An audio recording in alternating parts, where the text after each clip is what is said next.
నమస్తే, welcome to ప్రజారాణి news. నిన్ననైతే ఒక తెలంగాణ సర్కార్ అయితే ప్రజలకైతే ఒక గుడ్ న్యూస్ చెప్పిందని కూడా చెప్పుకోవచ్చు. రేషన్ కార్డులకు సంబంధించి కూడా మీ సేవలలో అప్లై చేసుకోవచ్చు. అదేవిధంగా ఏదైనా సంబంధించినటువంటి చేర్పులు మార్పులకు కూడా అయితే అవకాశం ఉందని కూడా అయితే ఉత్తర్వులు అయితే జారీ చేయడం జరిగింది. పౌర సరఫరాల శాఖ అయితే దీనికి సంబంధించి అయితే ఒక ఉత్తర్వులు అయితే జారీ చేస్తారు. కొత్త రేషన్ కార్డులకు దరఖాస్తులు, మీ సేవ కేంద్రాల ద్వారా అప్లికేషన్లు, అదేవిధంగా సభ్యుల మార్పులు చేర్పులకు అయితే సైతం కూడా మనమైతే ఒక వార్తను చూడవచ్చు. అదేవిధంగా దీని గురించి మరింతగా డీటెయిల్ గా ఎక్స్ప్లెయిన్ చేసే ప్రయత్నం చేద్దాం.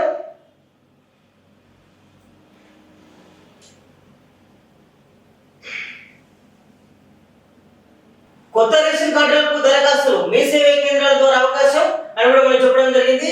రాష్ట్రంలో కొత్త రేషన్ కార్డులు దరఖాస్తు చేసుకున్నందుకైతే ప్రభుత్వం మరోసారి అవకాశం కల్పించింది. అవసరమైన వారు గత నెల 26న గ్రామ సభలో దరఖాస్తు చేయని వారికి కూడా మీ సేవా కేంద్రాలలో అయితే దరఖాస్తు చేసుకోవాలని కూడా పౌర సరఫరాల శాఖ అయితే శుక్రవారం అయితే జీవోను జారీ చేసింది. ప్రస్తుతం రేషన్ కార్డు కలిగిన వారు తమ పేర్లు మార్పులు, చేర్పులు, చిరునామా, కుటుంబ సభ్యుల చేర్పుల కోసం అయితే వీలు కల్పించింది. కొత్త రేషన్ కార్డులకు సంబంధించి నిరంతర ప్రక్రియని ఆందోళన చెందాల్సిన అవసరం లేదని కూడా అయితే ప్రభుత్వం అయితే స్పష్టం చేసిన పరిస్థితి. ఇవరకు రాష్ట్రంలో ఉన్నటువంటి మీ సేవా కేంద్రాల్లో కొత్త ఆహార భద్రత కార్డుల దరఖాస్తు స్వీకరణకు సంబంధించి సేవలు అయితే ప్రారంభమయ్యాయి. అదేవిధంగా 10 లక్షలు అంటే కొత్త కార్డులకు సంబంధించి 10 లక్షలకు దరఖాస్తులు వచ్చినాయంటే 25 లక్షల మంది మార్పుల చేర్పుల కోసం 5 ఏళ్ల క్రితం మీ సేవా కేంద్రాల ద్వారా దరఖాస్తు చేసుకున్నారు. ప్రభుత్వం నుంచి అనుమతి రాగానే లబ్ధిదారులకు డిజిటల్ కార్డులు కూడా ఇవ్వనున్నట్లయితే అధికారులు నిర్ణయించారు. అంటే మొత్తానికి గత సంవత్సరం అంటే 10 సంవత్సరాల నుంచి కూడా రేషన్ కార్డులు అయితే తెలంగాణలో లేవు. కానీ ఇప్పుడైతే అంటే మొన్న గ్రామ సభలు జరిగినాయి. అప్పుడు కూడా కొంతమంది చాలా మంది ఈ యొక్క రేషన్ కార్డుల గురించి అయితే అప్లై చేసుకోవడం జరిగింది. మరి అప్లై చేసిన వాళ్ళు చేయకూడదంటే కూడా వీళ్ళైతే ఓన్లీ చేయని వారైతే ఎవరు ఉన్నారో వాళ్ళైతే దరఖాస్తు చేసుకోవడానికి ఆస్కారం ఉందని చెప్తున్నారు. కానీ ఇదే రేషన్ కార్డులకు సంబంధించి చాలా మంది ప్రజలైతే కూడా వాళ్ళందరూ కూడా ఒక టెన్షన్ వాతావరణంలో ఉన్నారు. ఎందుకంటే మేము అప్పుడు అప్లై చేసాము, మళ్ళీ చేయాలా, లేకపోతే అప్లై చేయని వాళ్ళే చేయమంటున్నారు. ఎట్లా అని కూడా అధికారుల చుట్టూ అయితే తిరుగుతున్నారు. సో అధికారులు కూడా వీళ్ళకైతే క్లారిటీ ఇవ్వాలి. ఎందుకంటే రేషన్ కార్డు లేక సంక్షేమ పథకాలు అందక కూడా ఇటు ఆరోగ్యశ్రీ పథకాలు, అదేవిధంగా రకరకాల పథకాలు కూడా అందకపోవడంతో చాలా మంది పేదవాళ్ళు అయితే ఇబ్బందులు పడుతున్నారు.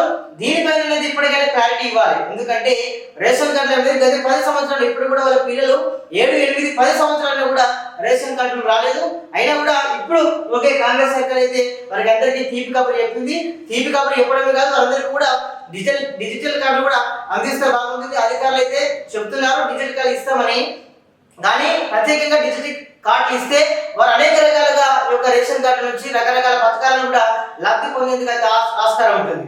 అధికారులు కూడా చెప్పాలి, ఎవరైతే చేయని వారు చేసుకోవాలా, చేసుకున్న వారు కూడా చేసుకోవాలనేది కూడా ప్రభుత్వం కూడా సంబంధిత కలెక్టర్లకు, అదేవిధంగా ఇటు ఎవరైతే ఉన్నారో మీ సేవకు సంబంధించి వాళ్ళకు కూడా ఒక రకమైనటువంటి ఆదేశాలు ఇవ్వాలా, సూచనలు సలహాలు ఇవ్వాలా. వారు కూడా అంటే కొంతమంది ప్రజలైతే అంటే కొంతమంది డైలమాలు ఉన్నారు, సార్ నేను అప్లై చేసుకోవాలా లేకపోతే అప్లై చేయకుండా ఏం కాదనేది కూడా కొంచెం అయితే సంకోచిస్తున్నారు. దీనిపైన కూడా అధికారులు కూడా ప్రజలకు సలహాలు, సూచనలు అదేవిధంగా క్లారిఫై చేస్తే బాగుంటుంది. సో ఏదేమైనా కూడా ఇంకొక ముఖ్యమైన విషయం ఏంటంటే తప్పని అంటే పాత రేషన్ కార్డులు ఉన్నారు కొంతమందికి ఇనిషియల్లో తప్పు పడవచ్చు, పేర్లలో కొంతమందికి అడిషనల్గా ఏదైనా లెటర్లు పడవచ్చు, లేకపోతే ఒక రకమైనటువంటి స్టైల్లో ఏదైనా రావు అయితే రావు, లేకపోతే రెడ్డి అయితే రెడ్డి కాకుండా కూడా ఇటువంటి కొన్ని తప్పులు అయితే జరుగుతుంటాయి. సో వాళ్ళు కూడా ఇప్పుడైతే ఎడిటింగ్ ఆప్షన్ చేయడానికి ఆస్కారం అయితే ఉందని కూడా మనకైతే చెప్పడం జరిగింది. సో ఏది ఏమైనా కూడా తప్పనిసరిగా ఎవరైతే ఉన్నారో మార్పులు చేర్పులు అయినా కూడా,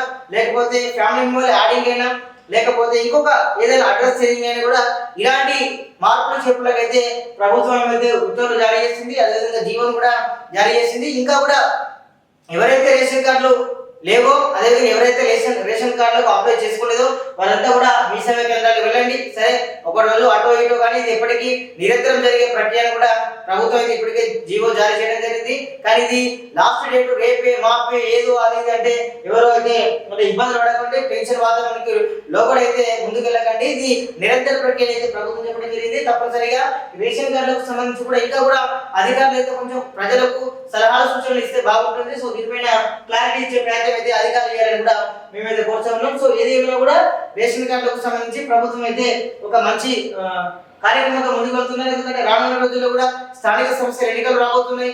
మరి జెడ్పీటీసీ ఎంపీటీసీ ఎన్నికలు రాబోతున్నాయి. సో వాటిని దృష్టి చేసుకొని కూడా ఈ యొక్క ప్రభుత్వం అయితే ముందుకు సాగుతున్నారు కూడా మనకైతే బహిరంగంగా చర్చ జరుగుతుంది. ఎందుకంటే ఈ యొక్క పథకాలు కూడా తప్పకుండా అందితే స్థానిక సంస్థల ఎన్నికల్లో ప్రభుత్వం పైన నెగిటివ్ రాకుండా పాజిటివ్ వచ్చే ఉద్దేశం ఉంది కాబట్టి కూడా సో ఏది ఏమైనా కూడా సరే ప్రతి పథకం కూడా ప్రజలకు అందాలి.